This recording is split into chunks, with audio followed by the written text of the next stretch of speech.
Is your speed underwater unmatched?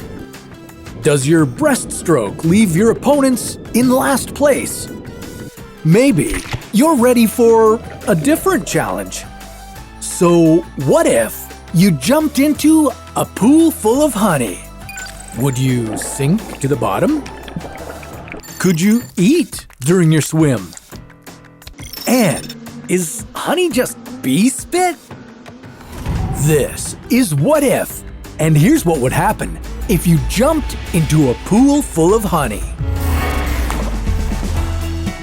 In 2005, Professor Edward Kussler received the Ig Nobel Prize for comparing swimming speeds in syrup versus water. He found that although the syrup was denser than water, the swimmers' increased motion made the liquid more viscous or flow more easily. So, as the swimmers kept moving, the syrup became just as easy to swim through as water. But if you stop moving and the honey thickens, could you drown? Made from nectar, honey is the result of tireless work and millions of flowers. Each bee collects nectar from flowers and stores it inside its extra stomach, known as its crop. After it mixes with enzymes inside the bee, the new chemical is ready for long-term storage. So, when it returns to the hive, the bee regurgitates the fluid into another bee's mouth, and that bee passes it on to another bee, creating a daisy chain of partially digested nectar. This process continues until one bee deposits the fluid into a honeycomb. After the water has evaporated, bees seal the comb with a secretion from their abdomens, which hardens into beeswax. So, if you want to fill an Olympic-sized pool, how much honey would you need? Well, the pool would hold about 3,419 liters of water, so you'd need about 4.35 million kilograms of honey.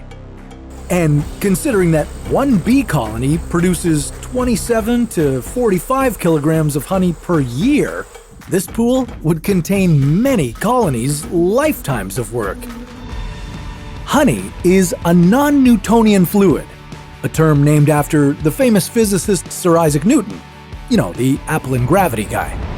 He found that normal fluids like water have a constant flow with no resistance or viscosity. We call those Newtonian fluids. But we're dealing with honey. As a non-Newtonian fluid, its viscosity changes when you apply force to it, such as the impact of you swimming in it. And the thicker the liquid, the higher the viscosity. Centipoise measures the amount of force needed to move a layer of liquid in relation to another liquid. On a mild 21-degree day, honey has a viscosity of 10,000 centipoise, but water is just 1 centipoise. Oh, and honey is 1.5 times denser than water too.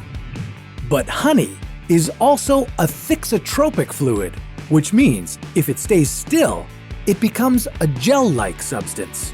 So that could slow you down. If you want an easier swim through honey, you'll need a warm day. While your cannonball wouldn't have the same splash as in water, the sudden movements of your arms and legs would begin to change the honey's composition. And since the buoyant force increases with density, you may float back to the top after you jump in.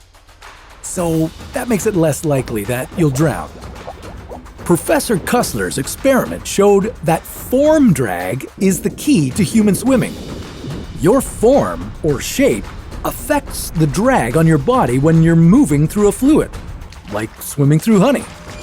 Streamlined shapes have less drag when they move through fluids, and since we're all shaped differently, the drag you create in the honey is unique to you. No judgment here. You might want to break out your cap and Speedo bathing suit to lessen the resistance while you swim. And you may even have a snack between laps. You'll get more than a mouthful of honey while you're swimming. But take it easy. If you eat too much, you could get sick. While honey has been used to treat everything from coughs to wounds, consuming too much could cause health problems. Considering the recommended daily allowance of honey is 10% of your daily calories, all this added sugar pouring into your body could make you queasy. And even more dangerous, every gulp comes with the threat of botulism, a kind of food poisoning. These spores grow in improperly preserved food and create a toxin that attacks the body's nerves. They can weaken the muscles you use for breathing and even kill you. But there are some benefits. One dip might leave you sticky, but if you make this swim part of your morning routine, your skin could become softer and well moisturized. Your abrasions would heal faster and you'd have fewer fungal infections. This tasty gel-like fluid has just as many restorative properties as it does drawbacks. Used in moderation, it could help your body inside and out.